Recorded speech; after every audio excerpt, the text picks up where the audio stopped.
야고보서 2장 1절입니다. 내 형제들아, 영광의 주 곧 우리 주 예수 그리스도에 대한 믿음을 너희가 가졌으니 사람을 차별하여 대하지 말라. 이 차별하여 대하지 말라는 그 개역 개정 공동 번역 성경에 기록되어 있는 것이고, 개역 한글과 킹 제임스 흠정역에 되어 있는 말씀은 사람을 외모로 취하지 말라. 예전 성경은 이렇게 사람을 외모로 취하지 말라 이렇게 되어 있습니다. 제가 이 말씀을 이렇게 구분을 한 것은 제가 설교할 때에 말씀을 드리기로 하고 2절입니다. 만일 너희 회당에 금가락지를 끼고 아름다운 옷을 입은 사람이 들어오고 또 남루한 옷을 입은 가난한 사람이 들어올 때에 너희가 아름다운 옷을 입은 자를 눈여겨보고 말하되 여기 좋은 자리에 앉으소서 하고 또 가난한 자에게 말하되 너는 거기 서 있든지 내 발등상 아래에 앉으라 하면 4절입니다. 너희끼리 서로 차별하며 악한 생각으로 판단하는 자가 되는 것이 아니냐. 아멘.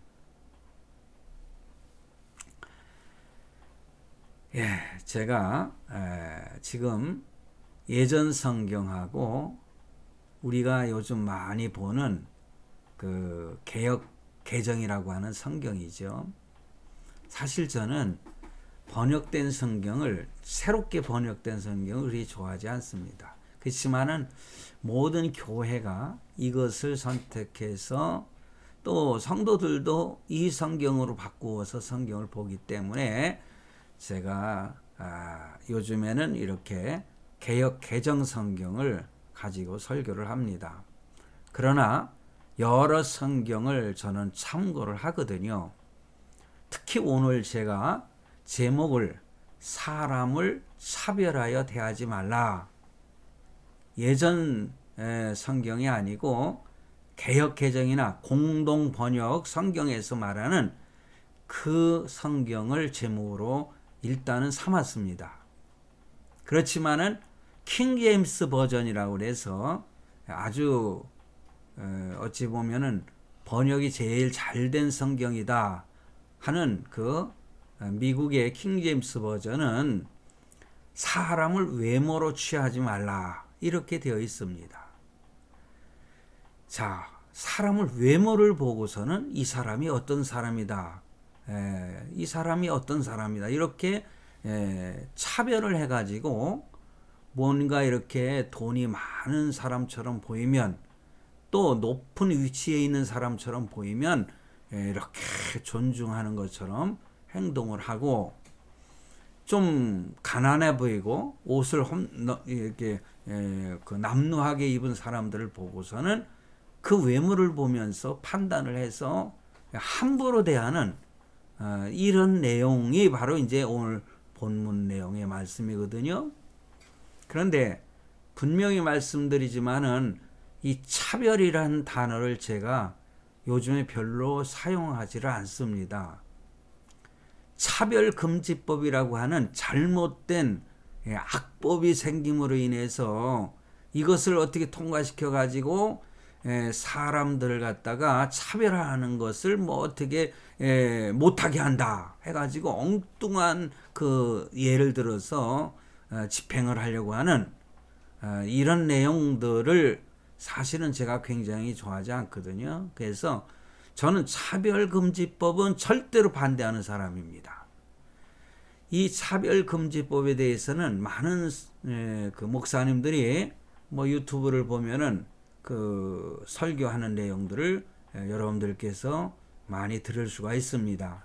그래서 오늘은 제가 그 차별금지법에 대한 말씀을 드리지 아니하고 오늘 이렇게 사람을 했는데 여기는 남녀라든가 노소라든가 아니면은 나이 든 사람이나 그렇죠, 이게 노소 이런 그 차별하는 그런 내용이 아니라 예수 그리스도 안에서 구원받은 하나님의 자녀들 뿐만 아니라 예수 믿는 모든 사람들과 믿지 않는 모든 사람들을 이렇게 차별하고 외모를 보고 판단하지 말라. 이 말씀을 오늘 중심이 돼서 주제가 돼서 말씀을 드리도록 하겠습니다. 그래서 2절 말씀이나 3절 말씀 이렇게 보면은 이렇게 뭐 금가락지를 끼고 아름다운 옷을 입은 사람이 들어오면 또 남루한 옷을 입은 가난한 사람이 들어오면 교회 안에서 아니면 어떤 곳에든지 뭐 윗자리에 앉게 하든가 아니면 하대하든가 이런 것을 하지 말라. 그렇다면은 너희끼리 서로 차별하면서 악한 생각으로 판단하는 자가 되는 거 아니냐. 오늘 우리는 오늘 설교 말씀을 들으시고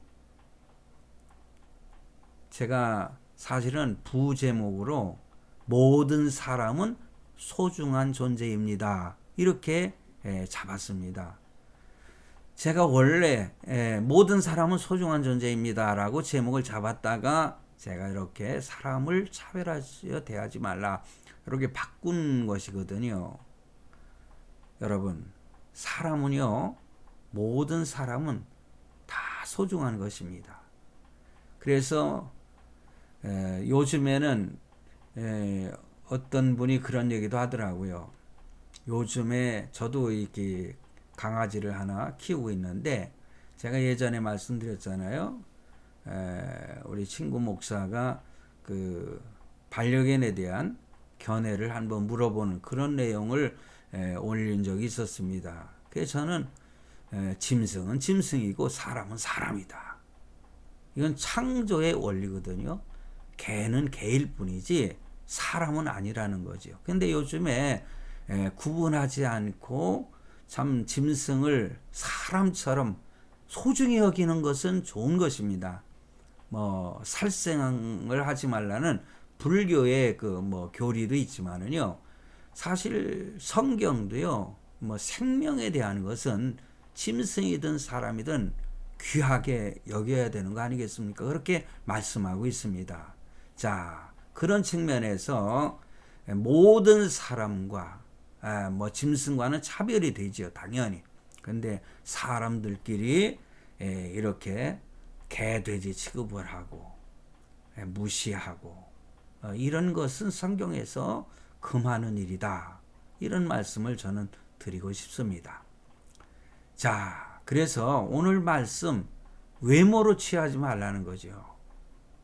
이 말씀이 오늘 본문의 주제가 되는 것입니다. 그런데요, 이 말씀을 생각하기 전에 하나님과의 관계와 인간과 인간과의 관계, 요것을 원리로 해서 잘 이해를 할 때에 오늘 말씀에 저는 은혜가 될 수 있다. 저는 그렇게 생각을 해요. 왜냐하면은 신앙생활에 있어서는요, 수직 관계와 또는 수평 관계가 있잖아요. 십자가를 우리가 생각할 때 위에서 아래로 십자가의 직선이 있고 횡으로다가 이렇게 좌우로 이렇게 쭉, 그래서 십자가가 이렇게 되어져 있는데 수직 관계는 하나님과 인간과의 관계를 말하지요. 그리고 수평 관계는 사람과 사람으로 이렇게 관계를 말하는 것입니다. 그래서 어떤 것이 우선이냐, 어떤 것이 차선이냐에 따라서 우리의 신앙생활에 있어서 하나님 앞에 참 부끄럽지 않은 신앙생활을 할 수 있다. 저는 이런 말씀을 오늘 드리고자 합니다. 주님의 십자가를 보면서 우리가 생각해 보고자 하는 것은요, 이렇게 수직관계, 하나님과의 관계가 바로 되어져 있을 때 인간관계에 있어서도 잘 이루어져 간다. 관계가 좋아져 갈 수 있다. 이런 말씀을 드릴 수가 있습니다. 뿐만 아니라 하나님의 축복이 어떻게 오느냐? 바로 하나님과의 관계가 잘 되어 있을 때에 인간관계에 있어서도요, 모든 문제들이 잘 풀리고 뿐만 아니라 하나님의 축복을 받을 수 있는 길이다. 저는 그렇게 생각을 해요. 하나님이 주신 관계 속에서 가족이라고 하는 것은 너무너무 소중합니다.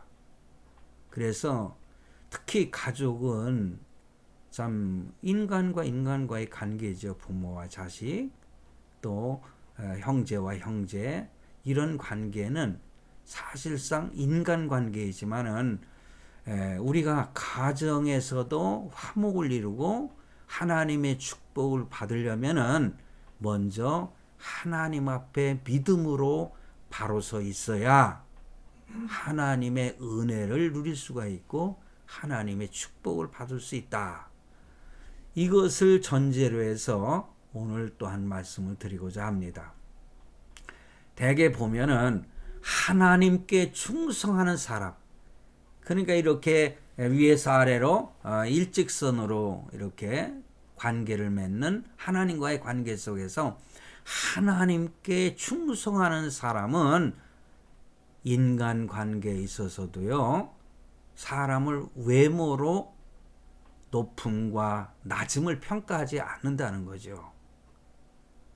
한마디로 일직선의 삶을 인정하고 살게 된다. 그런 말씀입니다.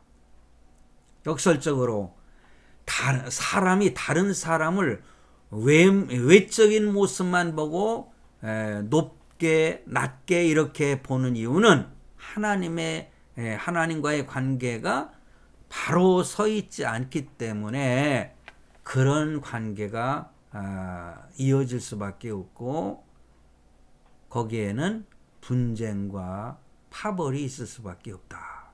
바로 그것입니다. 물론 그 순서는 분명해야 됩니다. 인간과의 수평관계를 잘 함으로써 하나님과의 수직관계가 잘 되는 결과가 생기는 것처럼 착각하고 있는 사람들이 있어요. 그러니까 우선 사람과의 관계에서 이것은 이단자들이 주장하는 논리인 것입니다. 그러므로 사람들은 이렇게 사람 사이에 관계가 잘못되었을 경우에 그 회복을 위해서 노력하지만은 잘 안 되는 경우가 많잖아요. 그러면 먼저 신경 쓸 일이 있습니다. 그것은 바로 하나님과의 관계가 내가 바로 되어져 있는가, 이것을 잘 분별해서 하나님 앞에 뭔가 잘못되어 있으면은 하나님께 회개하고 또 하나님과의 관계가 바르게 이루어진다면은 또 이렇게 수평적인 관계도 어떤 문제가 발생했을 때 하나하나 이렇게 문제가 풀려간다고 하는 사실을 경험하게 될 것입니다. 그러므로 하나님과의 관계가 바로 되면은 이웃을, 사실 부부지간이나 부모 형제지간도 표현할 때는 그 인간과 인간이기 때문에 이웃으로 표현할 수가 있습니다. 그러므로 하나님과의 관계가 바로 되면은 이웃을 새로운 눈으로 보게 되고 이때부터 비로소 이웃과의 관계가 바로 되는 것이다. 이 말씀을 분명히 드리는 것입니다. 바로 이 근본적인 원리를 우리는 알아야 되는 것입니다. 잘못된 신앙을 가진 사람은요, 이웃과의 관계를 잘 가져서 바로 되면은 좀 전에 제가 말씀드렸죠.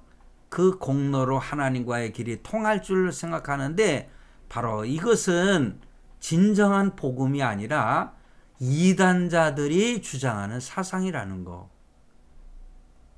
그래서 오늘 말씀이 어쩌면은요, 쉬운 것 같은데도 어려운 부분이 있습니다. 그러므로 잘 이해를 해야 돼요. 우리 인간사에 있어서요, 세계사를 뭐 보면은 신본주의와 인본주의 둘로 갈라집니다. 그러면은 오늘 우리는 신본주의로 살아가느냐, 하나님 중심으로 살아가느냐, 아니면 인본주의, 사람 중심으로 살아가느냐에 따라서 그 사상이 달라지게 되고, 또한 이데올로기가 거기에서도 나오는 것입니다. 그러므로 두 줄기가 쭉 흘러내려오는데, 이것이 어쩌면은 칼비니즘과 알미니안주의하고도 이렇게 인본주의와 신본주의로 갈리는 것이거든요. 여러분, 정치인들이 제일 많이 사용하는 단어가 뭡니까? 사람 중심이라는 거죠. 사람 중심. 그래서 사람이 먼저다, 이렇게 주장하는 사람들 보면은 어떻게 보면은요, 참 대단한 사상을 가진 것 같잖아요. 사람 중심이라는 거, 사람이 먼저라는 거죠. 그런데 그 깊이를 이렇게 파헤쳐 보면은 사람 중심으로 주장하는 사람들은 하나님을 무시하는 행위가 나타나는 것입니다. 그러므로 이 세상이 돌아가는 모든 것들을 보면은, 정치판에서도 돌아가는 것들을 보면은 바로 이런 사람이 먼저다, 인본주의, 여기에 빠져서 사회주의나 공산주의로 갈 수도 있고, 또한 하나님을 인정하는 신본주의로 갈 때에 어찌 보면은 거기에서 충돌이 일어나므로 거기는 불협화음이 있게 되고, 그러다 보니까는 서로 아주 안 좋은 싸움이 일어나는 것이 아닌가, 그렇게 생각을 합니다. 그러므로 오늘 말씀은요, 신본주의를 저는 주장하고자 하는 것입니다. 그렇다면은 만약에 우리가 있잖아요, 그 사람과의 관계 속에서 고민을 하고 있는 부분이 있다면은, 때로는 뭐 배우자와의 갈등이라든가 부모와 자식과 아니면 형제들 간에 어떤 고민이 있다면은 우리가 먼저 해야 될 일이 뭐가 있냐? 좀 전에도 계속 강조를 했죠. 하나님 앞에 바로 서는 일. 그런 때일수록 더 하나님 앞에 자기 모습을 보여야 되는 것입니다. 그리고 발견해야 되는 것입니다. 신앙이 바로 되어 있으면은요, 배우자의 관계라든가 아니면 가족의 어떤 문제로 고민을 하는 것이 있어도 자연스럽게 풀어질 수 있다. 오늘 우리는 이것을 명심해야 될 줄로 믿습니다. 인간관계가 하나님 관계보다 앞서거나 더 신경 쓰인다면은 바로 인간관계의 문제는 더욱더 꼬여가는 그러한 결과가 온다는 것을 우리는 알아야 될 줄로 믿습니다. 그러한 때에 우리의 신앙과 정신이 병들게 되는 것입니다. 그러므로 어떻든 인간관계보다 하나님의 관계가 조금이라도 더 신경 쓰여져야 하는 그러한 삶을 우리가 살아갈 때에 가장 지혜롭고 현명한 삶이 된다. 믿습니까? 이 원리를 잊지 않고 사는 것이 바른 우리 성도의 삶의 지혜라고 하는 것을 꼭 기억하시기를 바랍니다. 여러분, 제가 몇 가지 인간과의 관계 속에서 나타나는 현상을 말씀을 드리고자 합니다. 그래서 그런 것들이 내 삶에 있어서 잘못되어져 있다면은 그것을 개선해 갈 수 있고, 또한 그것을 바꿔야 되지 않겠나, 이런 생각을 가지고 한번 저와 여러분이 생각해 보도록 하겠습니다. 오늘 야고보서는 제가 항상 그렇잖아요. 신앙생활에 대한 것. 어찌 보면은 그 어떤 신학적인 문제라든가 믿음이냐 아니면 행위냐 뭐 이런 문제들에 대해서 충돌되는 것으로 잘못 생각하는 분들에게 이해를 시키기 위해서 제가 야고보서를 설교한다고 그랬지 않습니까? 왜냐하면 야고보서에서는 꼭 윤리만을 강조하는 것처럼 우리가 느껴질 때가 있잖아요. 절대 그렇지 않다는 거죠. 믿음이 있는 사람은 삶에 있어서도요, 철저하고 하나님 앞에 부끄러움이 없이 살려고 노력하는 것입니다. 그러므로 생활만 강조해서는 안 된다는 거죠. 그것은 잘못하면 인본주의로만 빠지게 되는 거예요. 그러므로 우리의 실생활 속에서 믿음이 앞서느냐 행위가 앞서느냐 이것은 아니라고 그랬잖아요. 믿음과 행위는 하나의 기차 레일처럼 같은 길을 가고 그렇게 가는 것이 성경의 원리다. 이런 말씀을 예전에 제가 말씀을 드린 바가 있습니다. 그러므로 나는 믿음이 있으니까 생활은 개차반처럼 내 멋대로, 왜냐 나는 선택받은 하나님의 자녀가 됐으니까 이미 구원은 받았으니까 하나님이 다 용서해 주실 거야. 이런 생각을 가지고 살아간다면은 이 사람은 진정한 믿음의 사람이 아닐 수 있다라는 것을 강조한 바가 있습니다. 자, 그러므로 윤리적인 도덕적인 면에 대해서 우리는 굉장히 중요하게 생각을 해야 돼요. 제가 예전에 예를 들은 적이 있는지 모르겠는데 제가 그 국민학교 중마고 한 친구를 열심히 그 전도를 많이 했어요. 근데 그가 예수를 믿지 않다가 나중에 예수를 믿고 고백한 것이 있습니다. 그 친구가 한 말이 뭐냐? 저보고 하는 소리가 자기가 믿음으로 구원을 받고 성경 말씀을 읽다 보니까는 과거에 생각하던 삼강오륜이라는 거, 예전에는 삼강오륜, 그러면은 윤리와 도덕적인 면에서 너무너무 높은 곳에 있어서 이렇게 올려다봤었는데 성경의 원리를 알고 보니까는 그 삼강오륜, 윤리와 도덕이라고 하는 문제가 저 이렇게 밑으로 보이더라. 이런 얘기를 저한테 한 적이 있어요. 그 말씀은 뭐냐? 그것은 하나님의 말씀과 율법 그 안에는 윤리와 도덕이 이미 함축되어 있다. 그러므로 하나님의 말씀이 굉장히 높은 순위에 있다는 것을 깨달았다. 그런 말씀인 거죠.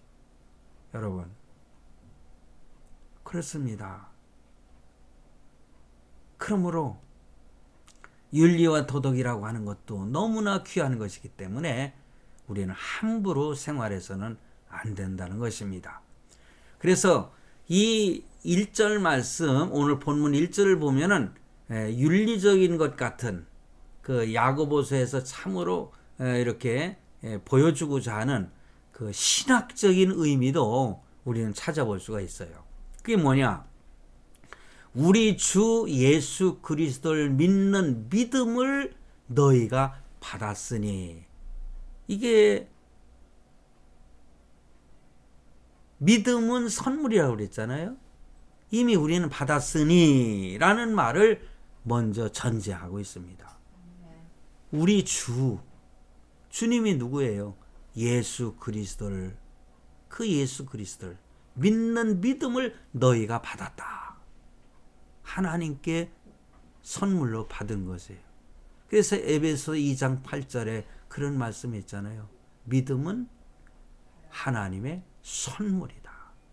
이것은 너에게서 난 것이 아니요 하나님의 선물이라. 그러니 내가 믿은 것이 아니라 하나님이 믿음을 주셨기 때문에 내가 믿게 된 것이다. 그러므로 어떤 사람은 믿음이 굉장히 크고 어떤 사람은 믿음이 요만하고 뭐 그것이 아니라는 거죠. 믿음의 크기나 무게는 누구나 똑같다는 거죠. 왜냐? 하나님이 똑같은 것을 주셨기 때문에. 그러므로 믿음을 자랑하는 것은 다른 믿음을 가진 성도 앞에서 아무런 자랑거리가 아니라는 거. 오히려 자랑한다면 부끄러운 자가 된다는 거. 이것을 알아야 돼요. 그래서 목사라고 해서 큰 믿음을 가지고 있으니까 평신도도 너희들은 요만한 믿음을 가졌으니까 나한테 까불지 마. 이런 식으로 생각하면 안 되죠. 예? 뭐 그런 믿음을 가졌으니까 하나님에 대해서 우리가 함부로 행동하거나 야 하나님 너 까불지 마 이런 식으로 만약에 언급을 한다면은 이것은 참남한 용서받지 못할 죄인의 그 입술이 아닐 수가 없죠. 뭐 어느 목사가 그렇게 말함으로 인해서 많은 사람들로부터 참 욕을 먹고 지금까지도 성도의 마음에 상처를 준 그런 목사가 있습니다만은 결코 그런데 귀를 기울이지 마시고 오늘 말씀 속에서 믿음이라고 하는 하나님이 주신 선물을 가진 우리 모두의 성도들은 누구나 다 똑같다. 그러므로 외모로 판단하지 말라. 그리고 차별하지 말라. 어떤 사람이 교회에 들어왔을지라도 그 사람을 외모를 보면서 차별하는 것은 결코 하나님께서 기뻐하시지 않는다. 이런 말씀을 강조하는 것입니다. 그렇잖아요. 하나님의 은혜로 의롭다 함을 받은 존재 의식을 우리는 가지고 있어야 되는 것입니다. 그러한 의식이 있으면은요, 교만해질 수가 없지 않습니까? 내가 돈이 많다고 그래서 아니면 무슨 권력을 갖다 가지고 있다고 하더라도 무시할 수가 없는 거예요. 그런 측면에서 뭐 사람이 먼저다라고 하는 어떤 의도를 가졌다면은 우리는 뭐 바람직한 것이다 받아들일 수 있지만은요, 그 권력을 가지고 사람을 무시하고 개돼지로 알고 그런다면은 그것은 용납될 수가 없는 행위라는 것입니다. 내가 구원받은 것은 내 공로가 아니라 하나님의 은혜라고 하는 것을 생각할 때에 그 같은 믿음을 가진 내 이웃, 다른 성도들을 볼 때에도 우리는요, 겸손하게 사람을 대할 수가 있는 것입니다. 그러므로 은혜로 구원받은 내가 어떻게 다른 사람을 야박하게 저울질을 할 수 있느냐, 그겁니다. 자, 흔히 사람들은요, 사람을 이렇게 판단할 때 이렇게 보는 사람들이 있어요. 사람을 하나의 그 이익의 도구로 보는 거예요. 나에게 이익이 되면은 이렇게 존중해주고, 나에게 뭐 이익이 안 되고 어쩌면 해가 된다고 생각하면은 사람 관계에 있어서 그 사람을 무시하고 발로 밟으려고 하는, 이것은 바로 뭐냐? 사람을 이익의 도구로 생각하는 것입니다. 여러분 어떻게 생각하세요? 지금까지 그렇게 생각해 보신 적 있습니까? 그래서 이 사람과 친하게 되면은 내게 무슨 유익이 있을까, 이득이 있을까, 이거부터 생각하는 그런 사람은 아주 고약한 생각을 하고 있는 사람이 아닌가, 그런 생각을 합니다. 그래서 이런 사람은요, 돈 있는 사람은 낮게 봐주고 돈 없는 사람은 눈 아래로 이렇게 저울질하는 그런 사람이 아닐 수가 없죠. 여러분, 만약에 진실한 부자가 있다고 합시다. 그런데 내가 가지고 있는 돈이 많으니까 나를 갖다 높이 평가해 가지고 막 이렇게 띄워주고 그럴 때 진실한 부자라면은 어떤 마음이 들까요? 오히려 막 예? 예? 참 싫은 생각이 들지 않겠어요? 예? 부담스러워 생각하지 않겠습니까? 그래서 그런 사람은 그렇게 말할 겁니다. 나도 똑같이 대해 주시길 바랍니다. 이렇게 요청을 하지 않겠어요? 여러분, 정말 참된 부자라면은 그렇게 생각할 수밖에 없죠. 그럼 우리는 사람을 어떠한 이익의 도구로 판단해서는 안 된다. 또한 이런 경우도 있어요. 여러분 깊이 한번 생각해 보세요. 사람을 기쁨의 도구로 보는 것. 어쩌면은 이것이 맞는 말이 아닌가? 맞습니다.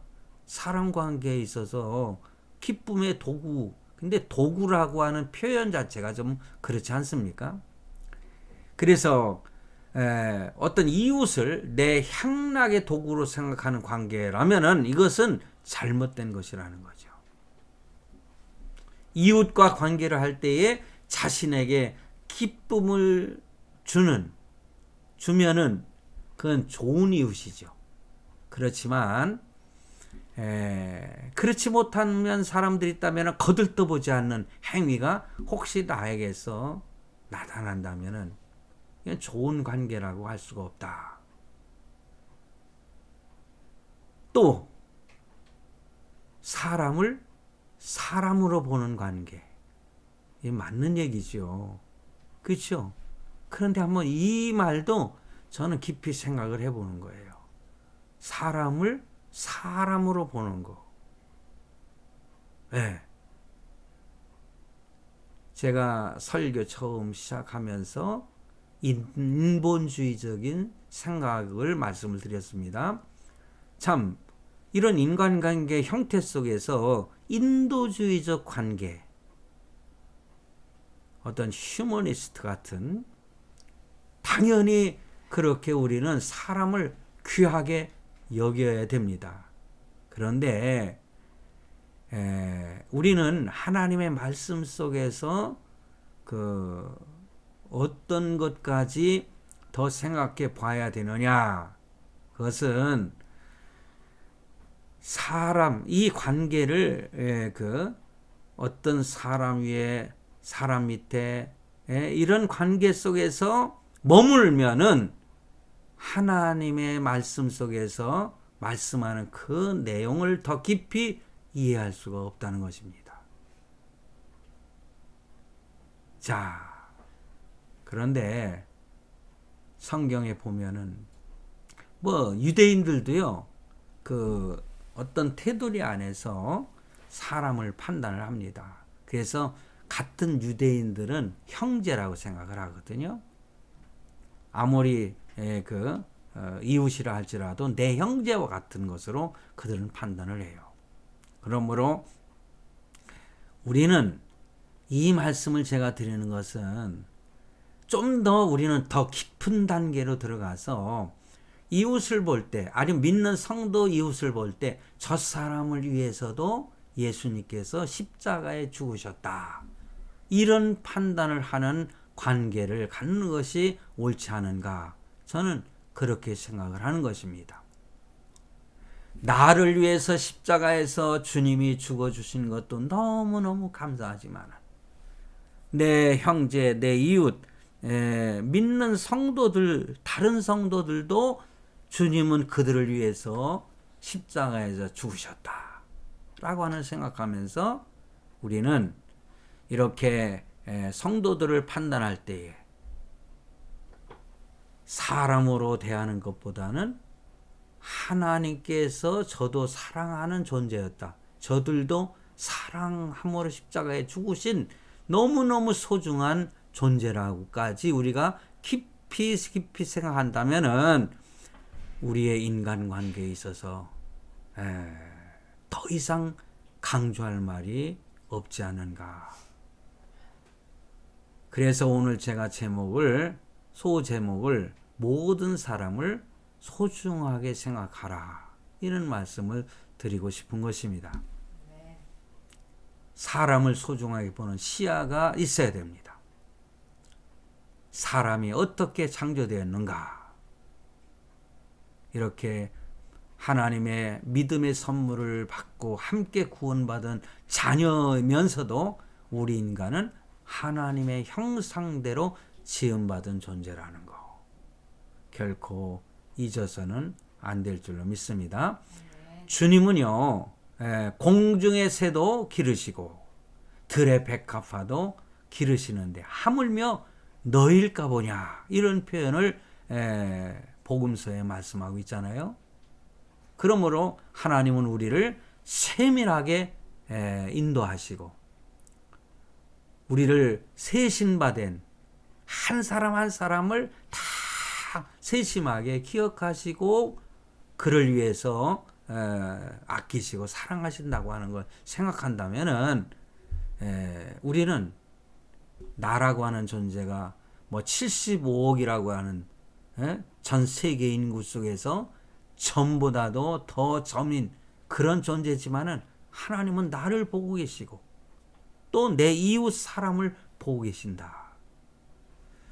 제가 너무 철학적인 내용으로 말씀을 이렇게 표현하고 있는지는 모르겠습니다만은 오늘 말씀 속에서 깨달을 수 있는 것, 저는 이 부분까지도 우리는 묵상해야 되지 않겠나, 그런 측면에서 말씀을 드리는 것입니다. 그러므로 우리가 사람들을 볼 때에 참 어떤 때는요, 어떤 사람이 무서운 사자처럼 보일 수도 있고 얄미운 뱀처럼 보일 때도 있지 않겠어요? 아주 골치 아픈 존재같이 보일 때도 있을 겁니다. 그렇지만은 예수님께서는 그들조차도 뭡니까? 값진 진주로 보신다고 하는 사실. 할렐루야. 저도요, 우리 자녀들이 있습니다. 근데 참 더 사랑스럽게 행동하는 놈도 있고 하는 짓이 그냥 참 그런 놈도 있지만은 저는 그러면서도 조용히 묵상을 하는 거예요. 저놈도 하나님이 나에게 주신 선물이고 이놈도 하나님이 주신 선물이고 이놈 저놈 속썩일 때도 있고 또 효도 잘하는 놈도 있고 그런 측면에서 판단할 때에 이것도 버릴 수 없고 저것도 버릴 수 없고 하나님이 나에게 주신 분복이로구나. 저는 그렇게 생각하면서 하나님께 기도를 합니다. 우리 성도들도 마찬가지예요. 제가 참 목회 생활하면서요, 어떤 분은 정말 너무너무 감사하고 소중하게 이렇게 행동하시는 성도들 보면은 너무너무 귀하고 값진 진주 같은, 그런데 어떤 성도는요 그냥 나를 씹고 그냥 못 잡아먹어서 뭐 한이 되는 사람처럼 그냥 얄밉게 행동하는 그런 성도들도 저는 경험을 했어요. 그럴 때 목회자가 어떤 생각을 하겠습니까? 에휴, 저 아무개 집사는 우리 교회에서 떠났으면 좋겠다. 저는 한 번도 그런 생각을 해본 적이 없습니다.